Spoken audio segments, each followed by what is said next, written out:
Having discussed in detail the differences between Christian and Vedic sciences and how they arise from different religious ideologies, we can now talk about a broader idea that generalizes this principle from just two sciences and religions to infinitely many sciences and religions. The basic idea is very simple. A world image is created from a self image. Each person can choose a different self image and use that to create a different world image. Therefore, the universalism of science or religion is simply a false idea. There are infinite possible sciences and religions. Of course, these are not equally good or true sciences and religions. They may not be completely bad or false either. They can be graded along a ladder of worse, better, and best sciences and religions. The worse science and religion fails to explain most of our experiences. The better science and religion explains more of our experiences. The best science and religion explains everything. Therefore, we can talk about worse truth, better truth, and best truth. It is not true versus false. It is a ladder of truths that go progressively from worst to best. This idea of science and religion can be easily understood based on the process of creation given in Sankhya philosophy. We will first cover the process of creation of materialism and then cover the process of the creation of spiritualism. Materialism begins from the core idea in each person that he or she is an enjoyer free to seek its pleasure. This idea is also the opening statement of the US Constitution, which begins by stating this quote, "We hold these truths to be self evident that all men are created equal, that they are endowed by their Creator with certain unalienable rights, that among these are life, liberty, and the pursuit of happiness." End quote. The fact is that the Creator has not given us any inalienable rights. If we had the inalienable right to life, then why are so many people dying? If we had the inalienable right to liberty, then why are so many people in prison? If we had the inalienable right to happiness, then why are so many people unhappy? The reason is simple. God gave us no rights.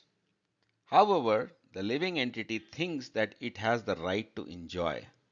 So he creates a constitution under which this right is enshrined as a law.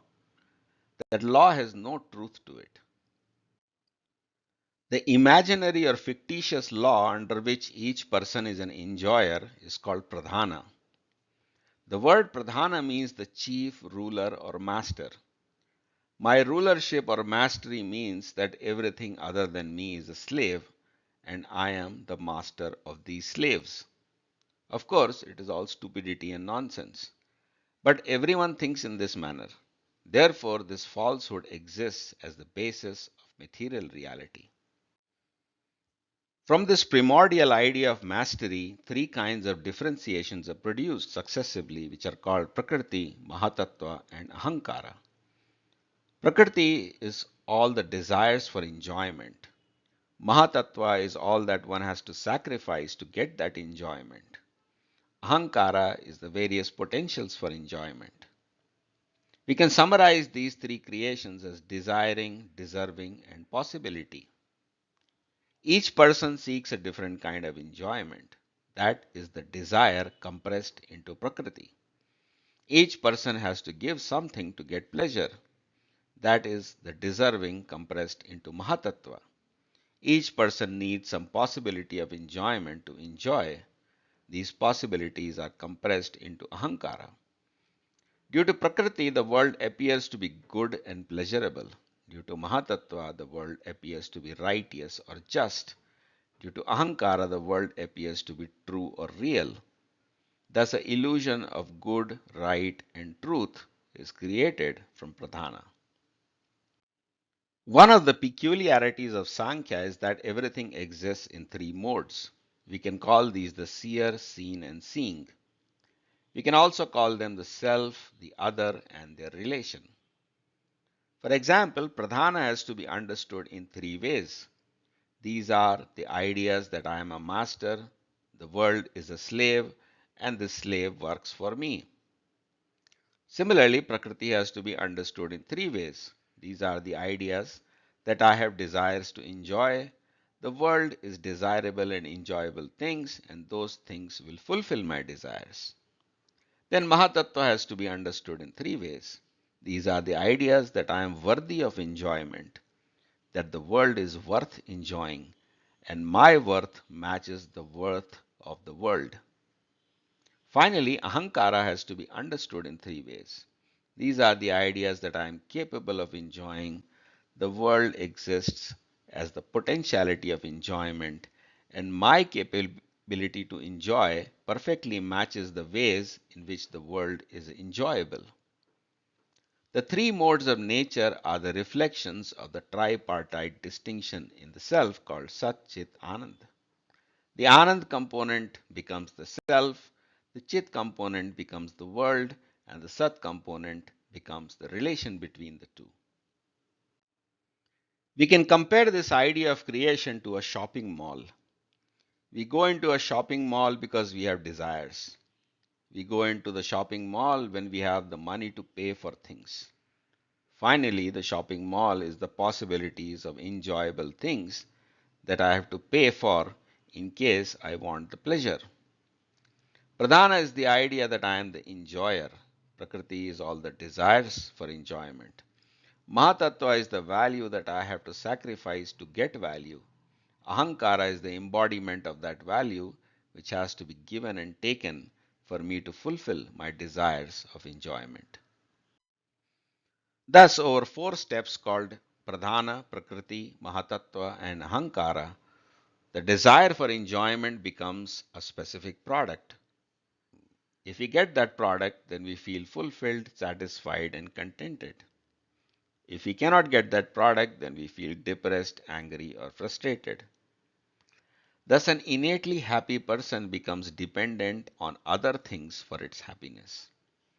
He spends his entire life trying to become a master by acquiring material things for which there is a big price to pay, and to pay for those things he has to toil like a slave. The person who was thinking that I am the master of the world now becomes a slave of the world because he has to pay for what he takes. In just four steps of progressive manifestation, the mastery is transformed into slavery. This experience of mastery and slavery gives rise to theories about the world. If a person thinks that he is a master, then he imagines that he can force the world to bend to its will. If he thinks he is a slave, then he imagines that he is being forced to bend to the world's will. If the person gave up this idea of mastery and slavery, he would be free. But he is bound by his own desire for mastery, transformed into slavery. And he imagines that the world is working because he is forcing the world to bend to its will, or the world is forcing its will on him.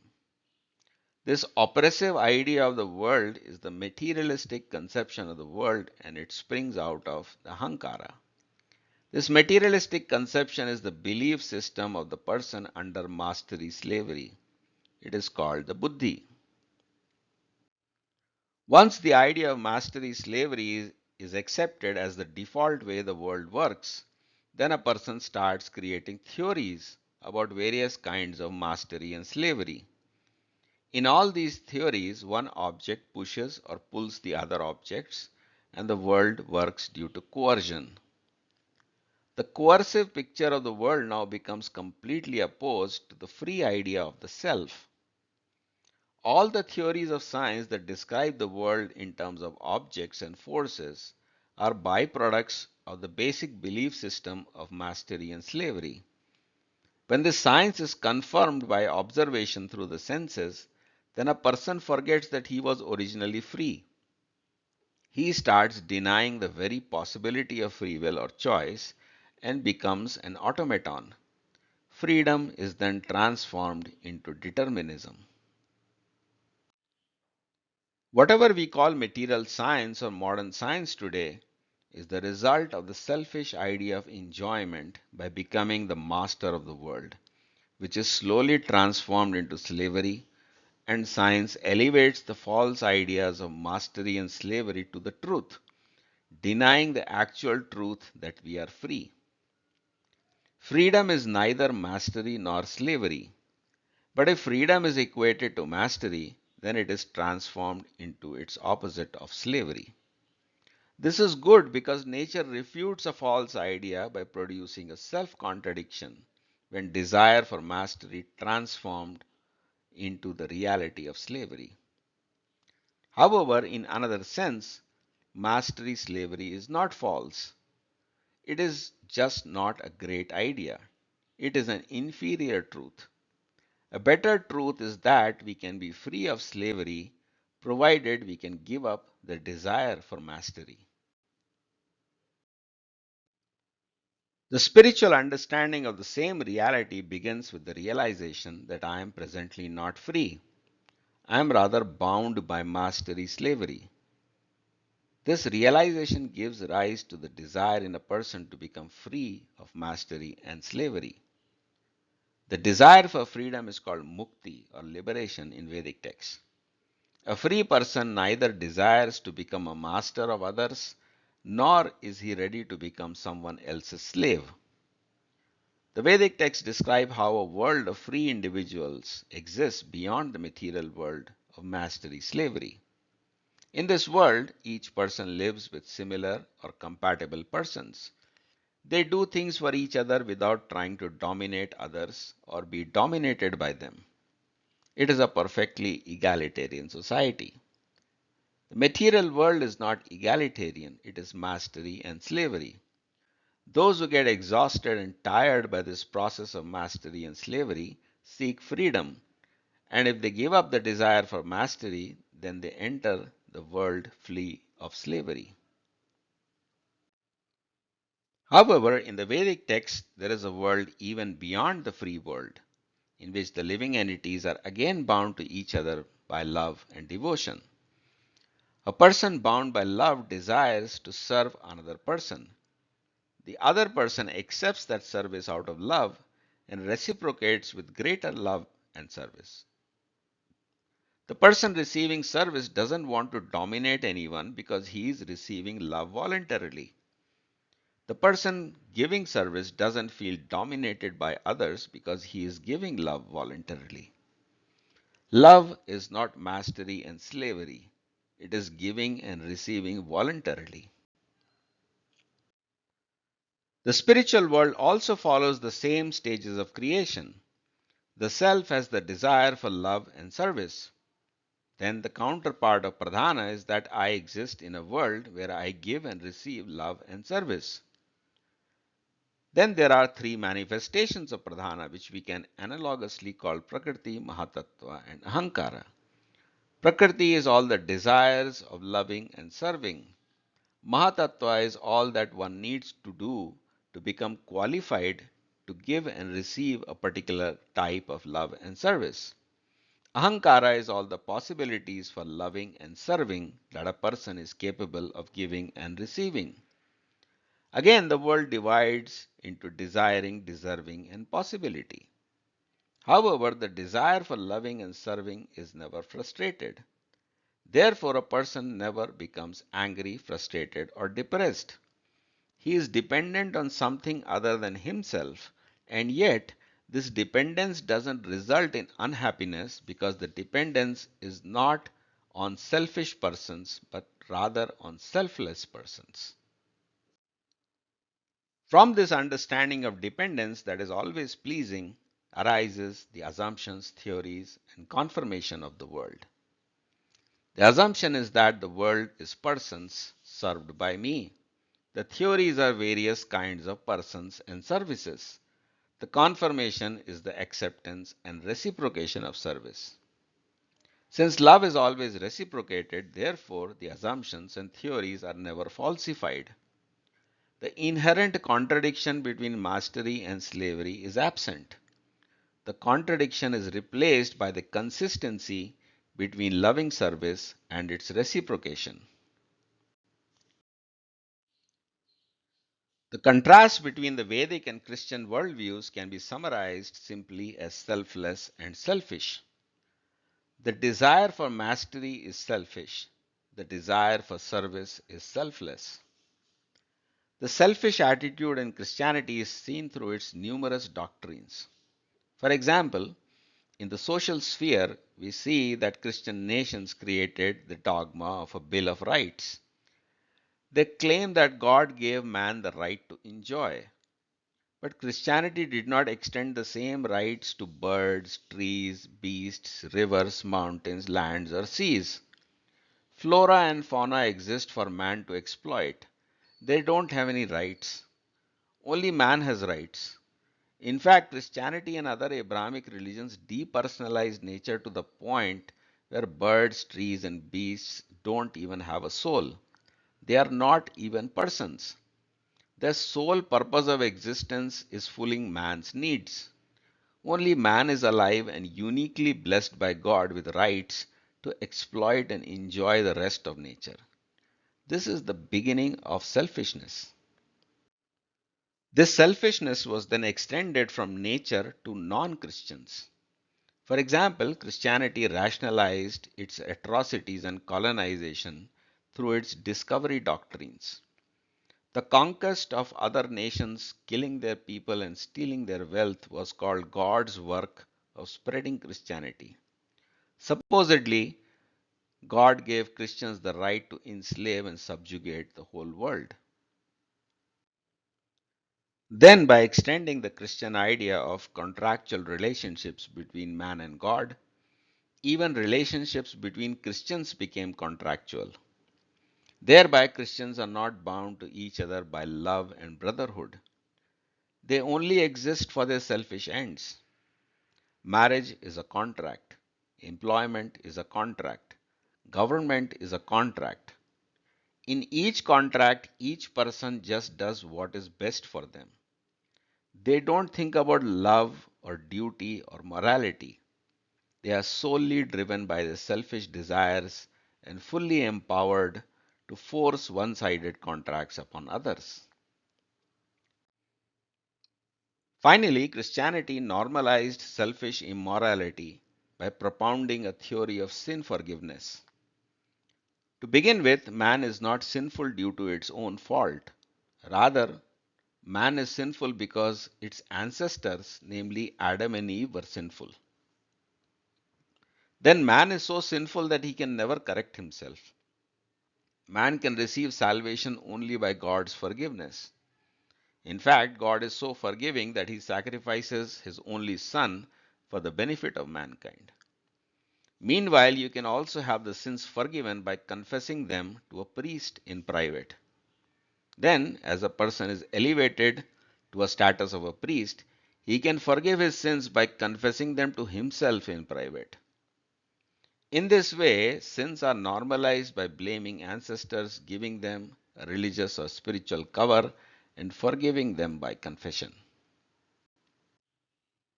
This critique of Christianity is not the critique of Jesus. Jesus taught love and brotherhood, sacrifice and service. He did not teach sin forgiveness by confession. He did not ask anyone to colonize the world to spread his message. He did not teach that trees or animals have no soul. He never said that mankind's sins would be forgiven by his death. In fact, Jesus never said that he is God. He did not advance any contractual relationship between man and God. He rejected all political conceptions of religion by separating God from Caesar.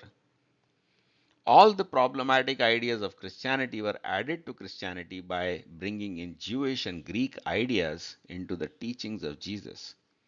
Therefore, the criticism of Christianity should not be equated to the criticism of Jesus. They are not the same.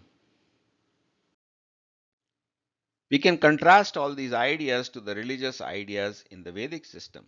For example, in the social sphere, God did not give any man any rights. God only gave man duties. Doing their duty is their only right. This duty can be performed lovingly, but even if there is no love, man is bound by duty and responsibility for its own sake. Every action brings a responsibility. God gave man free will to choose a different kind of duty and service. The duty and responsibility are not coerced. There is a choice for man to pick his type of duty. However, once a duty is picked, it must be executed responsibly. We cannot pick a duty that we want and then run away from that duty when it becomes inconvenient. We chose the duty and we bear the responsibility. God did not make man sinful due to ancestry. Man made himself sinful by its selfishness and desire for domination and mastery over others. This desire is to be renounced through duty and service. If we find duty burdensome, then we can completely renounce the material world and desire for mastery and become liberated. If we then want to live in intimate relationships, then we have to accept the idea of loving service. Under that loving service, duty doesn't seem burdensome. It becomes the source of joy and pleasure because love is also reciprocated. Finally, there is no rationalization of sin. Every sinner is punished in proportionate measure to his sins. Even if you escape the results of your sins in this life, you will receive another body and life where you will have to endure the results of your sins. Sinning is not just discouraged through advocacy of duty and responsibility, it is also condemned through punishment. Science is just the superficial and perceivable reflection of deeply held attitudes in religion.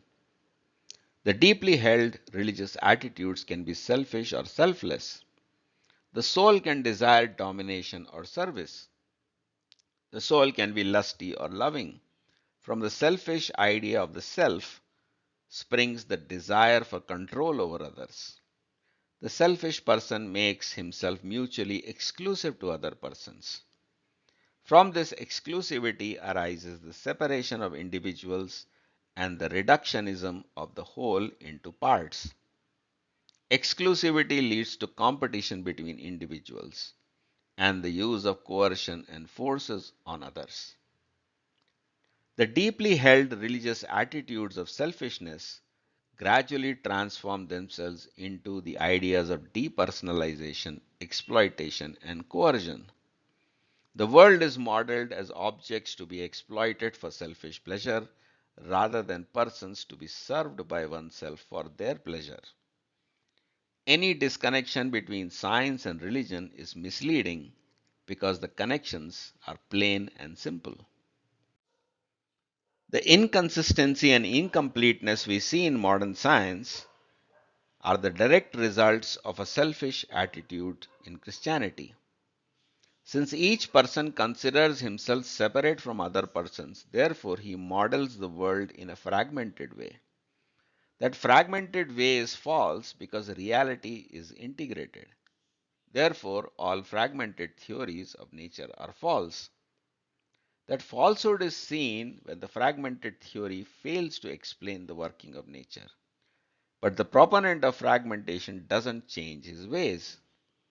He quietly ignores the failures as instrument error or observer error.